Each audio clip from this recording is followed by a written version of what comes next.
Bismillahirrahmanirrahim. Assalamualaikum warahmatullahi wabarakatuh. Innal hamdalillah usolli wa usallimu ala Rasulillah Muhammad ibn Abdullah wa ala alihi wa ashabihi wa mawalah. Asyhadu an la ilaha illallah wahdahu rabbi la syarikalah wa asyhadu anna Muhammadan abduhu wa rasuluh, amma ba'd.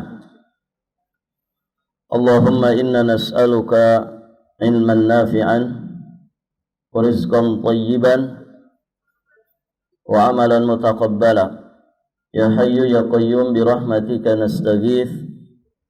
Aslih lana sya'nana kullah wa la takilna ila anfusina tarfata ain. Para hadirin akhwat wa mahat fillah rahimani wa rahimakumullah. Berikutnya kita akan membahas ayat ke-17 dan insyaallah sampai ayat ke-19.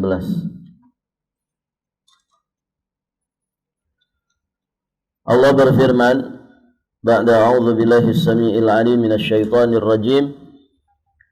Wa laqad fatanna qablahum qauma fir'auna wa ja'ahum rasulun karim an addu ilayya ibadallah inni lakum rasulun amin.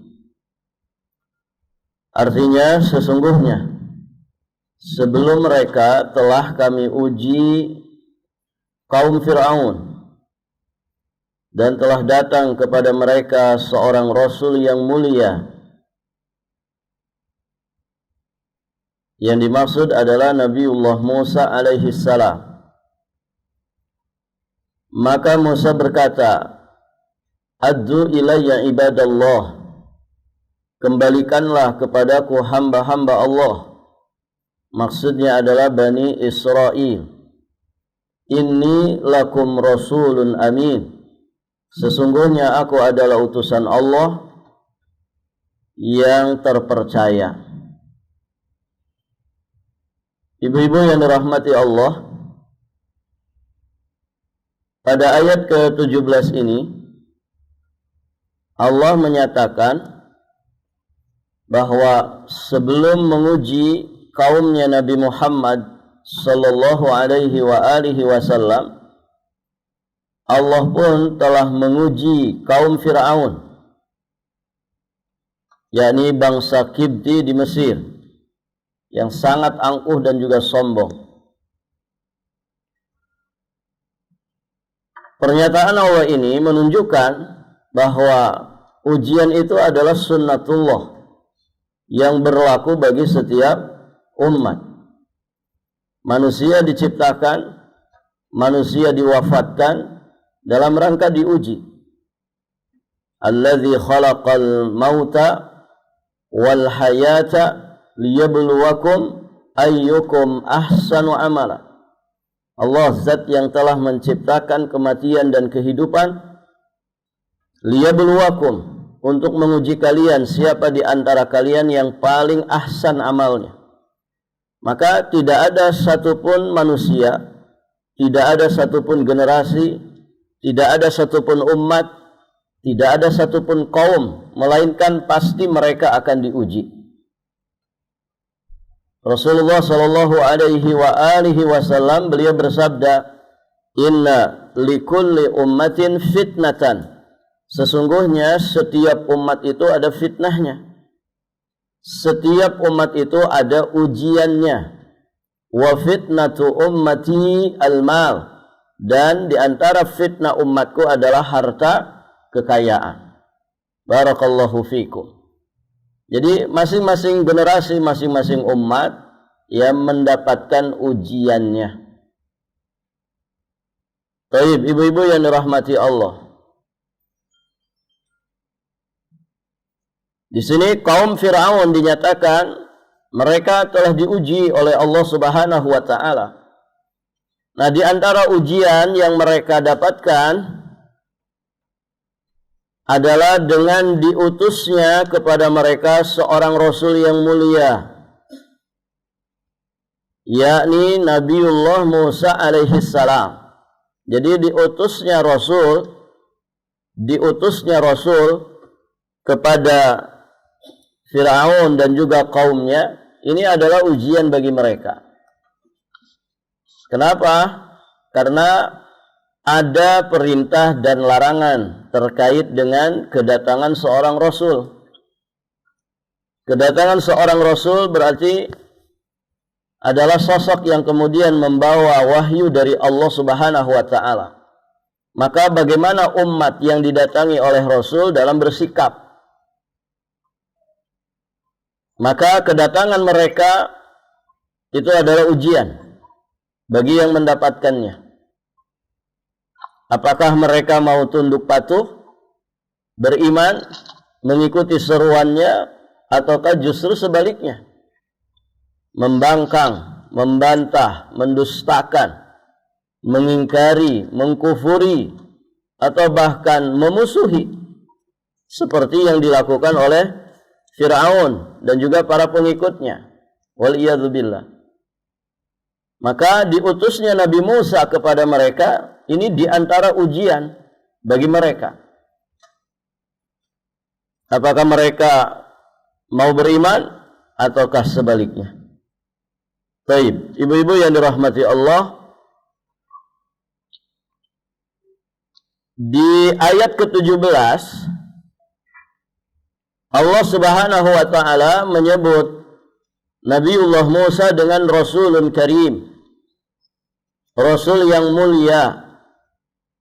Di ayat ke-18-nya nanti Allah menyebut Nabiullah Musa alaihi salam dengan Rasulun Amin. Ini sifat-sifat kemuliaan yang disandang oleh Nabiullah Musa alaihi salam. Dan dari sini juga kita memahami bahwa dua ayat tersebut, apakah ayat 17 ataukah ayat 18, kedua-duanya menetapkan bahwa Nabiullah Musa alaihi salam adalah Rasul, utusan Allah Subhanahu wa Ta'ala, yang disifati oleh Allah Subhanahu wa Ta'ala dengan karim, mulia, dan disifati oleh Allah Subhanahu wa Ta'ala dengan amin. Artinya orang yang sangat terpercaya, amanah. Penetapan Musa alaihi salam sebagai nabi dan rasul Allah ini bisa dilihat di dalam beberapa ayat, di antaranya surat Taha ayat 41. Allah Subhanahu wa Ta'ala berfirman, "Wastana'tuka li nafsi." Aku telah memilihmu menjadi rasul untukku. Di ayat yang lain ibu bisa lihat di surat Al-Ahqaf. Di surat Al-Ahqaf ayat yang ke-35.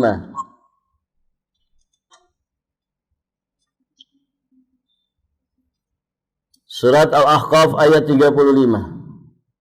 Allah Subhanahu wa Ta'ala berfirman, ayat terakhir ya, Al-Ahqaf 35 itu ayat terakhir. Betul Bu? Allah berfirman, fasbir kama sabara ulul azmi minar rusul wa la tasta'jil lahum ka'annahum yawma yarawna ma yu'aduna lam yalbathu illa sa'atan min nahar balag fahal yuhlaku illa alqaumul fasiqun.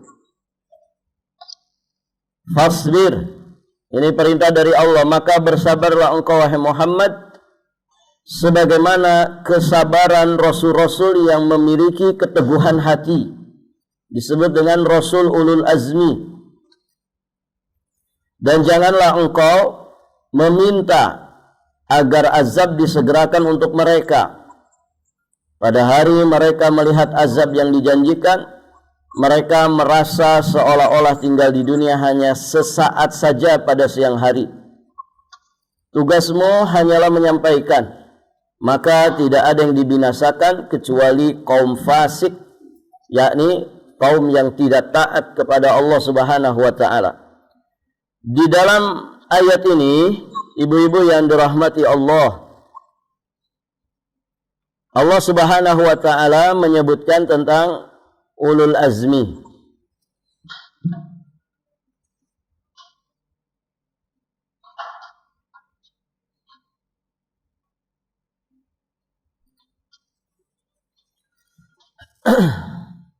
Siapa saja Rasul ulul azmi itu?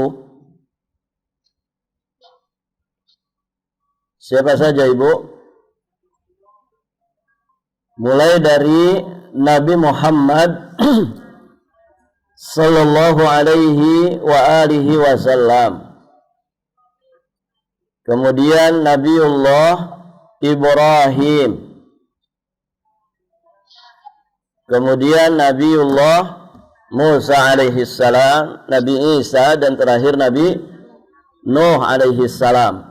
Di ayat tadi surat Al-Ahqaf ayat 35 itu disebut gelarnya saja ulul azmi. Kemudian siapa mereka? Nah, ini bisa dilihat di ayat yang lainnya. Ditambahkan Bu, ditambahkan.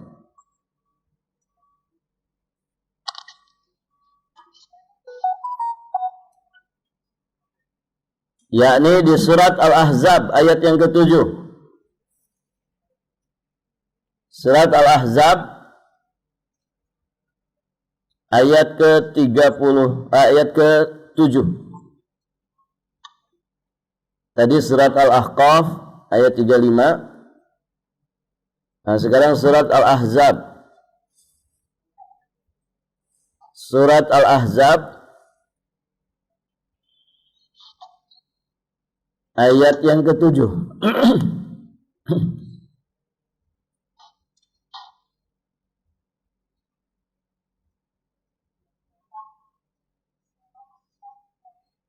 Allah berfirman, wa idh akhadna minan nabiyyina mitsaqahum wa minka wa min Nuhin wa Ibrahim wa Musa wa Isa ibn Maryam wa akhadna minhum mitsaqan ghalidhan. Di sini disebut semua 5 rasul.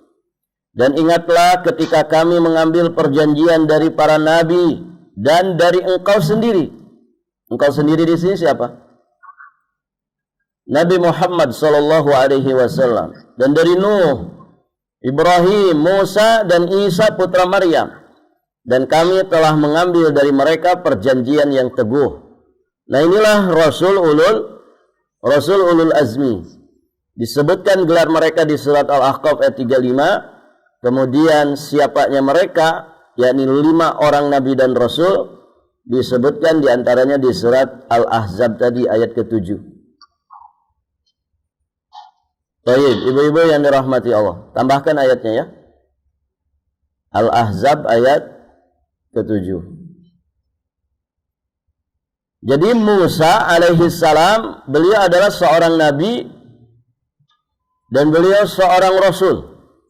Kalau rasul pasti nabi, tapi tidak setiap nabi itu jadi rasul. Baik, ibu-ibu yang dirahmati Allah, Nabiullah Musa alaihi salam termasuk nabi dan rasul yang paling banyak disebutkan dalam Al-Quran. Ya, dikatakan oleh para ulama ada sekitar 136 kali penyebutan di dalam Al-Quran. Beliau berdakwah kepada Bani Israel karena beliau ya turunan dari nasabnya nyambung kepada Yakub bin Ishaq bin Ibrahim, ya jalur dari Nabiullah Ishaq. Nabiullah Ishaq dari jalur beliau, maka lahirlah para nabi dan rasul dari kalangan Bani Israel, termasuk Nabiullah Musa alaihi salam ini. Beliau berdakwah kepada Bani Israel yang tertindas oleh Fir'aun yang mengaku sebagai Tuhan. Dia membunuh anak laki-laki Bani Israel. Nabiullah Musa alaihi salam juga mendapatkan wahyu berupa kitab Taurat dari Allah Subhanahu wa taala di Bukit Sinai. Beliau memiliki beberapa mukjizat, nanti akan kita bahas. Nah, inilah Nabiullah Musa alaihi salam. Baik, ibu-ibu yang dirahmati Allah.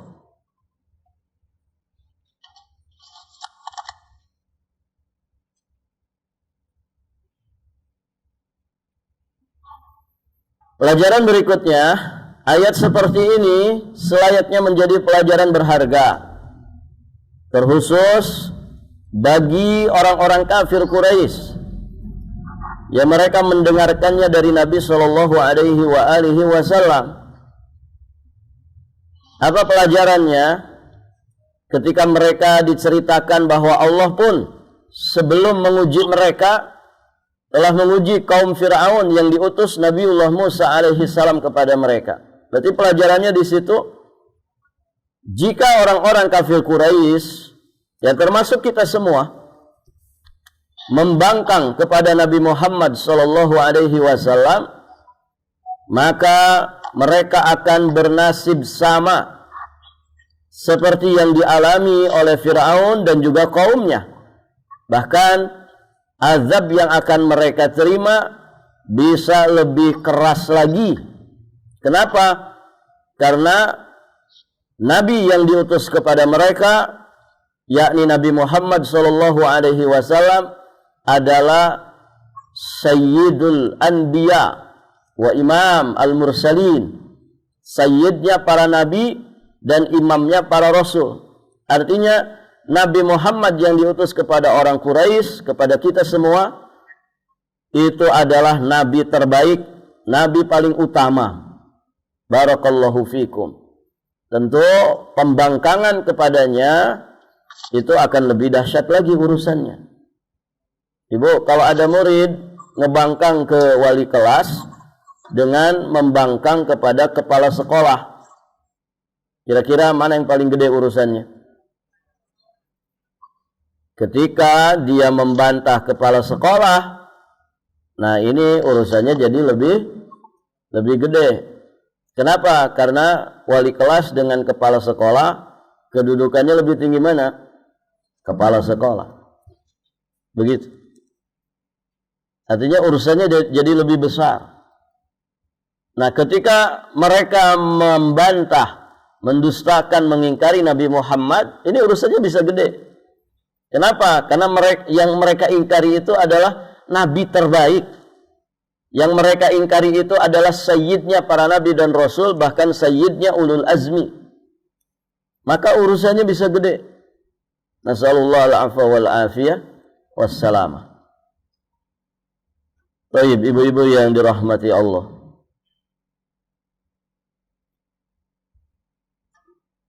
Makanya di surat Al-Muzammil, Allah Subhanahu wa taala ya menegaskan ya bagaimana keingkaran Fir'aun kepada Nabi Musa alaihi salam dan apa yang mereka dapatkan.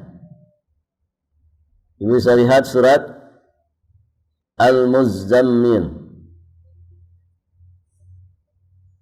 di ayat 15 dan 16. Inna arsalna ilaikum rasulan syahidan alaikum kama arsalna ila fir'auna rasula fa'asa fir'aunur rasula fa'akhadnahu akhdhaw wabila. Sesungguhnya kami telah mengutus seorang rasul, yang dimaksud adalah Muhammad. Sesungguhnya kami telah mengutus Muhammad kepada kamu yang menjadi saksi terhadapmu, sebagaimana kami telah mengutus seorang rasul kepada Fir'aun, sebagaimana kami telah mengutus Musa kepada Fir'aun. Fa'asa Fir'aun, namun Fir'aun mendurhakai rasul tersebut. Fa'asa Fir'aunur Rasulah. Apa yang terjadi, Ibu? Ketika Fir'aun durhaka kepada Nabiullah Musa, maka kata Allah, fa'akhadnahu akhdhaw wabila. Kami siksa dia dengan siksaan berat. Siksaan Fir'aun itu di dunia, di alam barzah, sampai nanti disiksa neraka. Waliyadzubillah. Nah demikian umat-umat yang lain, pengikut Nabi dan Rasul yang lain, kalau kemudian mereka mendurhakai Rasulnya, mereka akan bernasib seperti Fir'aun. Bahkan bagi umat Nabi Muhammad bisa jadi urusannya lebih besar, karena yang mereka durhakai adalah sayyidnya para nabi, imamnya para rasul. Baik, ibu-ibu yang dirahmati Allah, kita lanjut ayat ke-18-nya. Nabiullah Musa alaihi salam menyampaikan, an addu ilayya ibadallah, inni lakum rasulun amin. Kembalikanlah kepadaku hamba-hamba Allah. Beliau di sini meminta Bani Israel dikembalikan. Sesungguhnya aku adalah utusan Allah yang dapat kamu percayai. Firman Allah, an addu ilayya ibadallah. An addu ilayya ibadallah. Ini memiliki dua makna. Ada dua makna di sini. Makna pertama, an addu, adda yuaddi, artinya menunaikan. Lakukanlah, ini makna pertama. An addu ilayya ibadallah, maksudnya adalah lakukanlah apa yang aku dakwahkan kepadamu. Jadi ini dakwahnya, seruannya Nabiullah Musa alaihi salam kepada Fir'aun dan para pengikutnya. Laksanakan apa yang aku dakwahkan kepada kalian. Maksudnya, ayo kalian beriman kepada Allah, wahai para hamba Allah. Begitu. Jadi di sini Nabiullah Musa alaihi salam mengajak dan meminta kepada Fir'aun juga kaumnya untuk benar-benar menampakkan iman mereka. Ini diajak kepada keimanan, keislaman. Diajak kepada kebenaran oleh Nabiullah Musa alaihi salam. Ini makna pertama. Makna yang kedua, ini permintaan Nabiullah Musa alaihi salam supaya menyerahkan tawanan atau tahanan Bani Israel yang dipenjarakan oleh Fir'aun, ditindas, dizalimi, disiksa. Maka Nabiullah Musa alaihi salam meminta, serahkan kepadaku dengan penuh kerelaan hamba-hamba Allah tersebut. Yang dimaksud adalah Bani Israel. Mereka itu kaumku, mereka keluargaku. Serahkan ke sini dengan membebaskan mereka dari perbudakan, dengan membebaskan mereka dari siksaan, kezaliman, kesewenang-wenangan yang kamu lakukan terhadap mereka. Barakallahu fikum. Masya Allah. Ini perjuangan ya seorang nabi dan rasul. Dan dari sini kita juga memahami bagaimana kegigihan para nabi dan rasul dalam menyelamatkan umatnya, baik lahir ataupun batin mereka, juga dunia dan akhirat mereka. Semua para nabi dan rasul sayang kepada umatnya. Lihat di sini Nabiullah Musa. Belum lagi kalau kita bicara Nabiur Rahmah. Siapa Nabiur Rahmah? Nabiur Rahmah siapa? Nabi Muhammad sallallahu alaihi wasallam. Itu salah satu panggilan beliau, gelaran beliau dan nama beliau. Juga disebut Nabiyut Taubah. Beliau juga punya nama Al-Mahi, Al-Hashir, Beliau juga punya nama Ahmad. Banyak nama Nabi Muhammad sallallahu alaihi wasallam.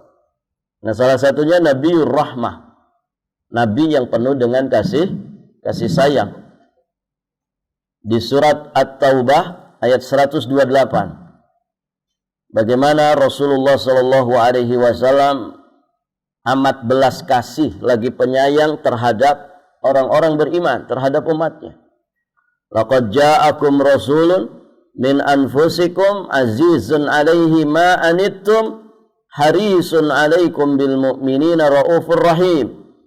Sesungguhnya telah datang kepadamu seorang rasul dari kaummu sendiri. Perhatikan bagaimana kondisi beliau, sifat beliau.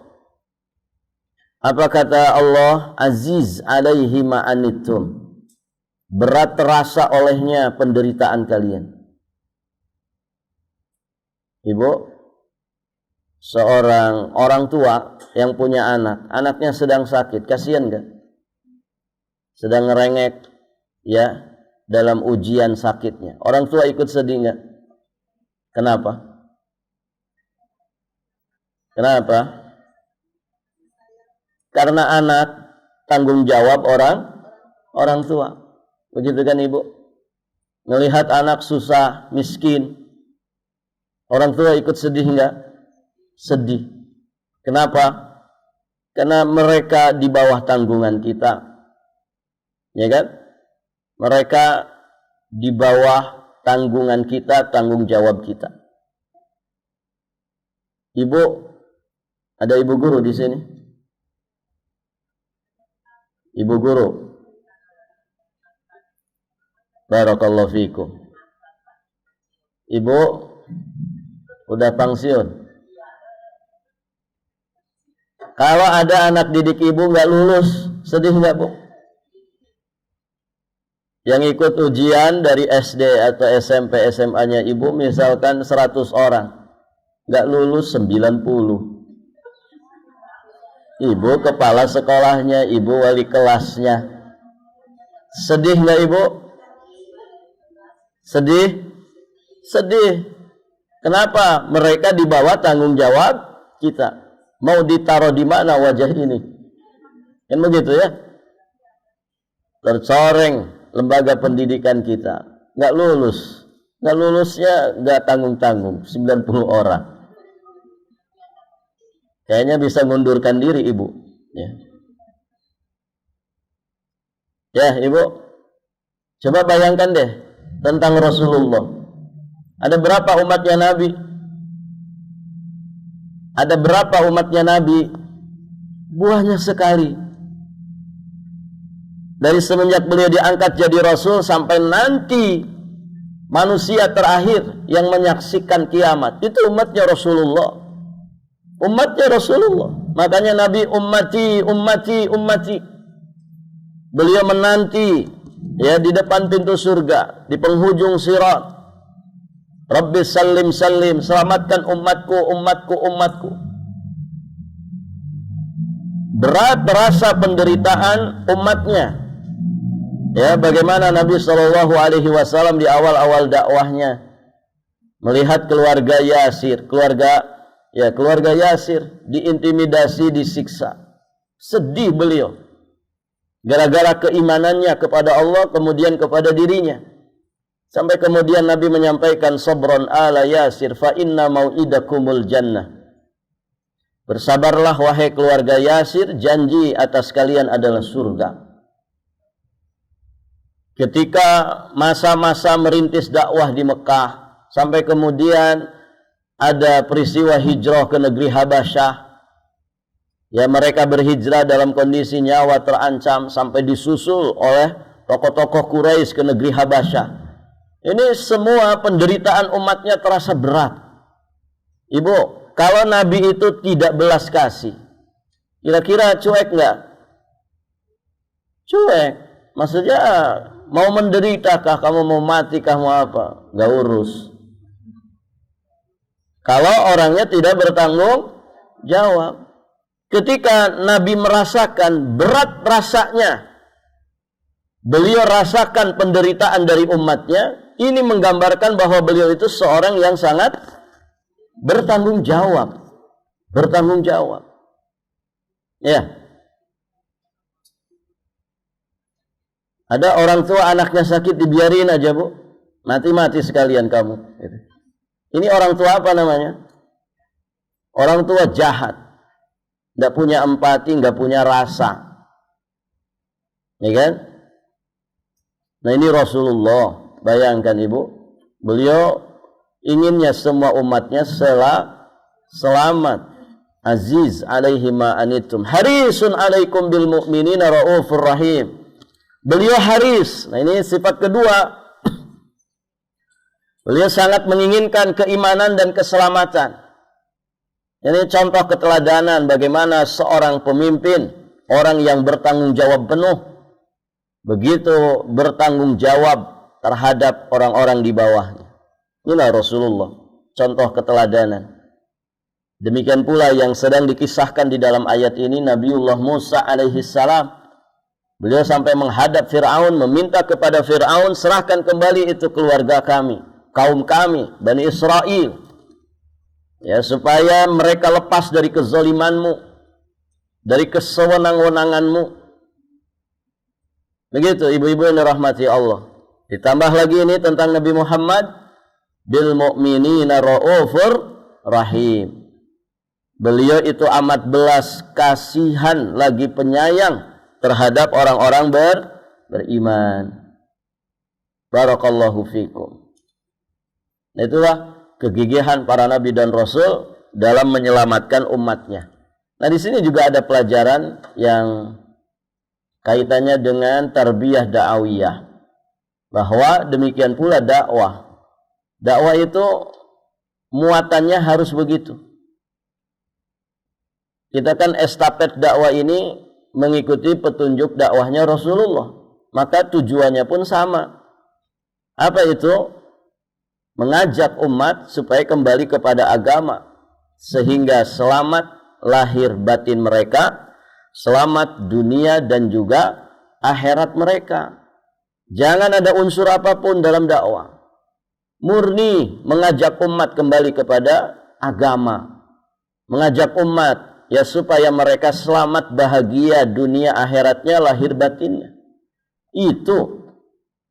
Ya. Enggak ada unsur yang lain. Kalau kemudian dakwah ada unsur yang lain, rebutan wilayah. Ada, Bu? Orang dakwah rebutan wilayah. Kamu siapa? Pendatang baru ya? Ini wilayah saya ya. Gitu. Jangan coba-coba kamu. Ini apa? Dakwah apa model gini? Rebutan wilayah. Rebutan kekuasaan.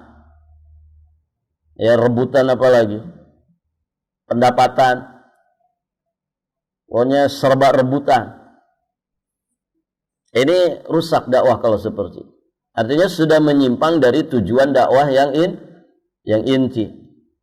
Rebutan popularitas, tidak mau ada orang lebih populer dari dirinya.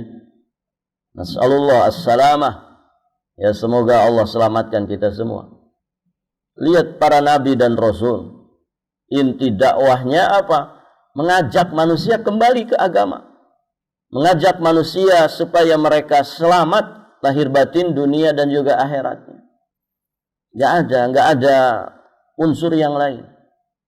Jadi dakwah itu bukan mengkoleksi jamaah supaya jadi anggota kita, supaya jadi pembela kita, supaya jadi bawahan kita. Bukan. Bukan koleksi apa ini? Zaman sekarang. Subscriber gitu ya. Bukan koleksi itu. Koleksi likes dari orang. Begitu ya. Koleksi viewer. Bukan. Ya. Ya, ibu-ibu yang dirahmati Allah. Dakwah sampaikan kepada umat manusia. Jika mereka mendapatkan hidayah taufik dengan wasilah dakwah itu, alhamdulillah. Jika tidak, doakan dengan kebaikan, kan begitu. Dan harus terus pantang menyerah, maju terus ke hadapan. Lihat Rasulullah Shallallahu Alaihi Wasallam sebagai uswah hasanah kita, tidak pernah surut, ya, tidak pantang mundur, terus bergerak ke depan. Ingat ketika beliau dakwah ke Taif, Ibu, ada yang pernah ke Taif? Coba kalau ke Taif itu jangan hiburannya saja gitu, naik kereta gantung, ya, ke Suling Mawar. Coba meresapi bagaimana Nabi dulu dakwah ke situ, ya, dan tidak mulus perjalanannya. Beliau dilempari sama kotoran unta, yang lempari lagi anak-anak kecil. Nasallallahu as-salamah. Ibu yang dirahmati Allah, lihat kalau Nabi, ya, Nabi itu bukan Nabiur Rahmah. Tentu ketika Nabi sudah punya kekuatan, dihabisi itu orang-orang Taif. Bahkan kan ketika beliau nyandar di sebuah pohon, didatangi malaikat, siap dikomando oleh Nabi. Malaikat penjaga gunung siap membalikan gunung itu supaya ditumplekkan kepada mereka. Begitu ya.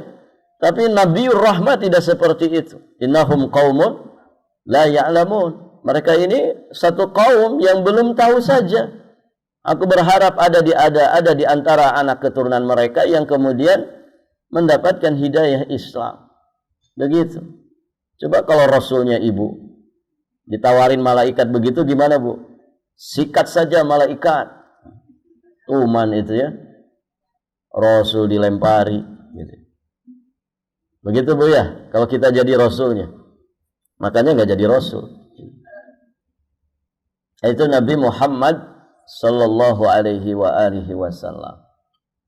Dan banyak kisah-kisah menakjubkan yang seperti itu, yang sejatinya menunjukkan beliau itu adalah Nabiur Rahmah, Nabi yang penuh dengan kasih sayang. Baik, sangat menginginkan keimanan, keselamatan dari umatnya. Baik, selanjutnya di ayat ke-19, Nabiullah Musa alaihi salam beliau melanjutkan, "Walla ta'lu 'ala Allah, inni atikum bisultanim mubin." Janganlah kamu menyombongkan diri terhadap Allah, karena sesungguhnya aku datang kepadamu dengan membawa bukti yang nyata. Nabiullah Musa alaihi salam di sini mengultimatum Firaun dan juga kaumnya supaya mereka tidak sombong, tidak angkuh kepada Allah. Karena ini yang tersematkan pada mereka. Karakter yang paling nampak pada Firaun dan juga para pengikutnya adalah keangkuhan, kesombongan. Gara-gara apa, Bu? Angkuh sombongnya gara-gara apa? Kekuasaan. Begitu. Jadi kekuasaan itu kalau orang tidak bisa menyikapinya, seringkali menggelincirkan orang kepada ujub, takabur, zalim atau lalim. Itu kekuasaan. Barangkali di sini ada ibu pejabat, biasa saja ibu ya, biasa saja. Kalau suami ibu adalah pejabat, ya biasa saja. Yang jadi pejabat kan suami ibu, bukan ibu. Kenapa ibunya ikut pertantang-pertenteng? Ya. Biasa saja. Artinya tetap merakyat. Begitu ya. Ada ibu pejabat? Ibu RT ada? Ibu RT berarti ibu pejabat juga. Baik, ibu-ibu yang dirahmati Allah. Ini gara-gara kekuasaan. Maka diultimatum oleh Nabiullah Musa alaihi salam, "Allah ta'lu 'ala Allah." Jangan kamu sombong. Janganlah kamu menyombongkan diri terhadap Allah. Baik, ibu-ibu yang dirahmati Allah. Di antara bentuk kesombongan Firaun dan kaumnya apa, Bu? Sombong itu kan batarul haq wa ghamtun nas. Menolak kebenaran dan merendahkan manusia.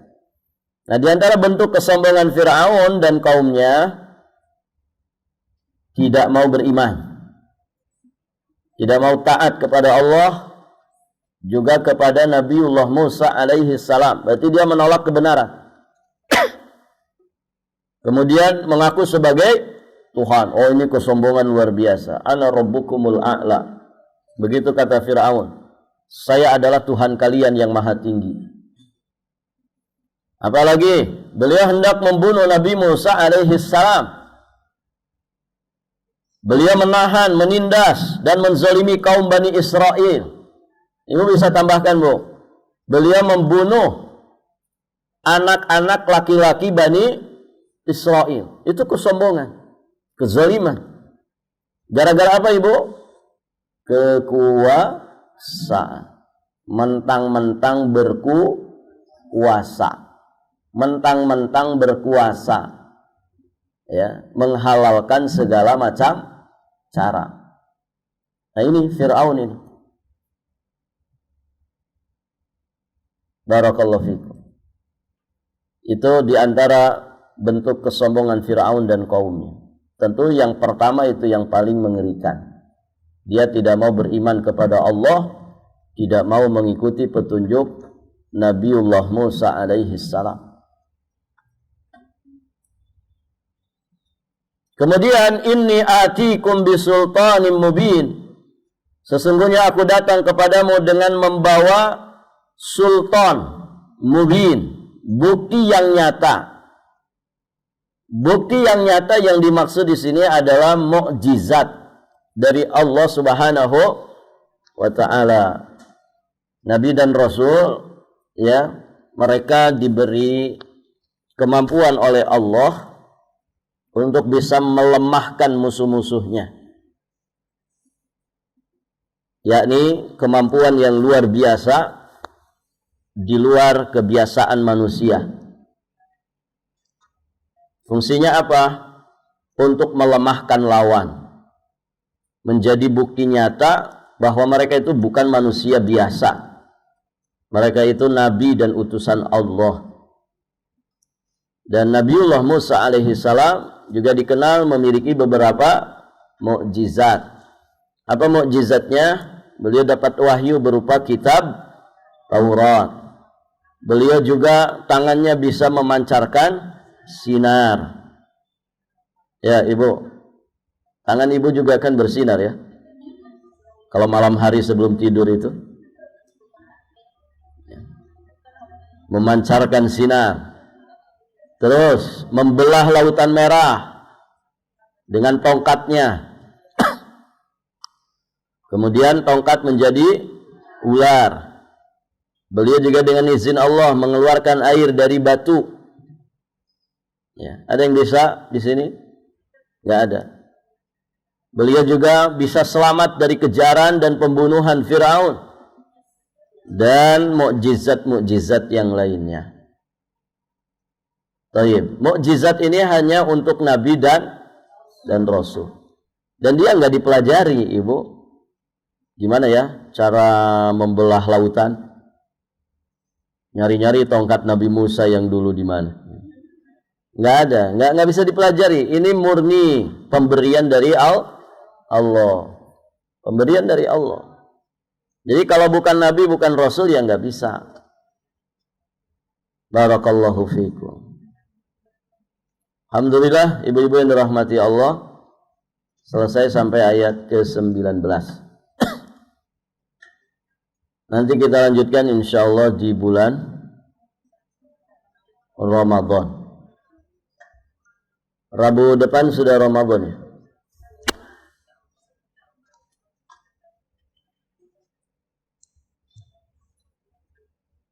Awal Ramadan perkiraannya Selasa, Ibu, ya. Sepertinya mulainya minggu berikutnya aja, ya. Hari pertama itu gimana? Apa mau mulai dari hari pertama?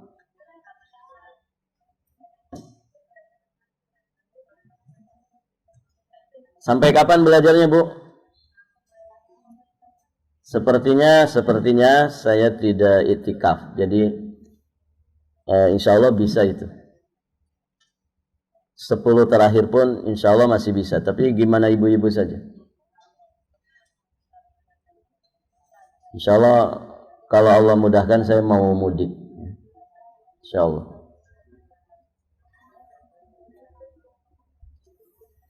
Nanti dikabari saja ya.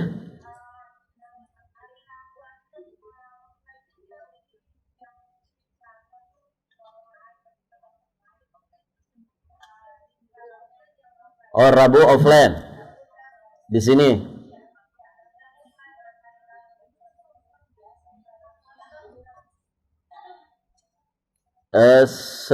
Senin mulai apa gimana?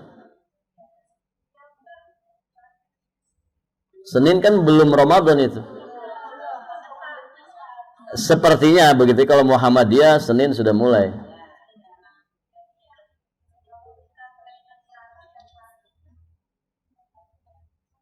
Selasa online.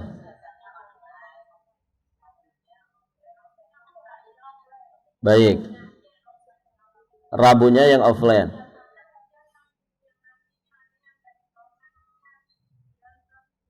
Ada berapa yang nggak bisa online? Nggak punya HP kah? Nggak ada HP-nya? Ada punya anak nggak ibu? Atau cucunya? Nah nanti dibantukan. Nggak, Rabu nggak apa-apa offline. Yang hari Rabu nggak apa-apa offline. Yang tadi Senin Selasa online gitu ibu. Baik, insya Allah. Mulainya langsung hari pertama.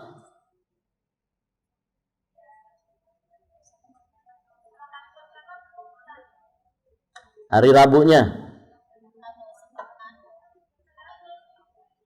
Hari Rabu saya mohon izin tidak bisa. Hari Rabu hari kedua saya safar. Berangkat ke lokasi 3 hari. Berarti di pekan berikutnya saja.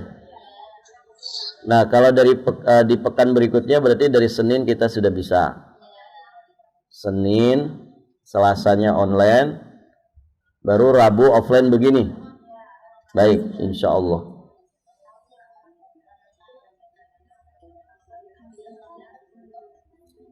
Yang ibu yang tidak bisa online mungkin dipelajari ibu ya, dipelajari. Itu kan tinggal download aplikasi ya. Download aplikasi nanti itu mudah saja insya Allah. Supaya bisa ikutan juga.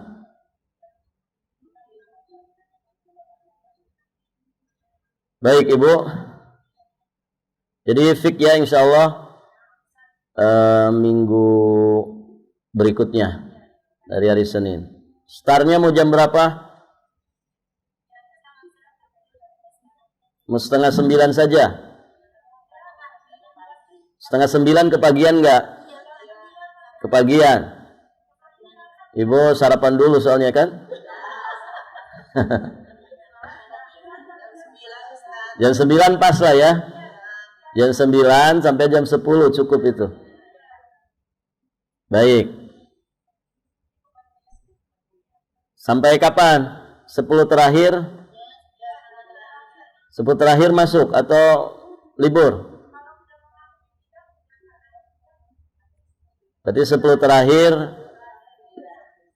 selesai sudah ya? Seperti biasa. Sebentar saya lihat kalender dulu. Coba lihat kalendernya.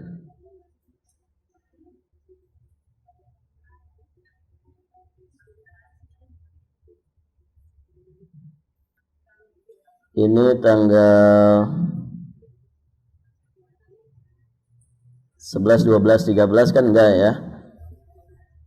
Berarti kita mulai 18, 19, 20. Betul Bu? 18, 19, 20. 25, 26, 27. Nah 27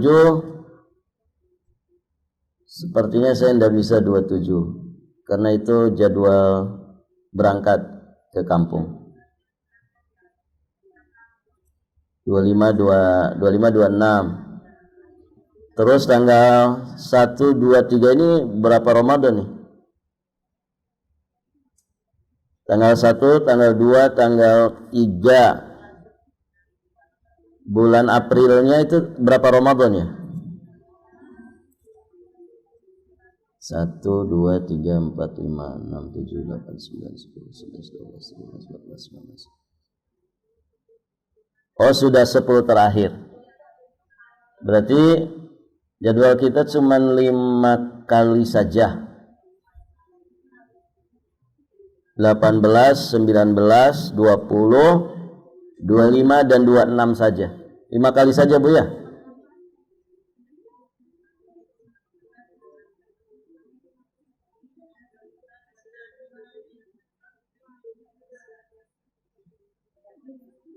Ya, tanggal 27 saya tiketnya itu jam 11. Jam 11. Ya kayaknya mepet buat persiapan. Jadi 5 kali saja ya, insyaallah. Sisa Ad-Dukhan ini berapa ayat lagi?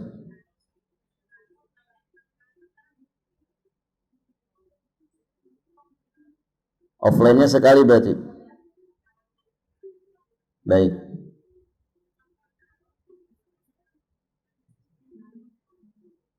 Ad-Dukhan. Baik Ibu, kita akhiri. Subhanakallahumma wa bihamdik asyhadu an la ilaha illa anta astaghfiruka wa atubu ilaik. Hadanallahu wa iyyakum ajma'in. Wallahul muwaffiq ila aqwamit thariq. Al-'afwu minkum. Wassalamu alaikum warahmatullahi wabarakatuh.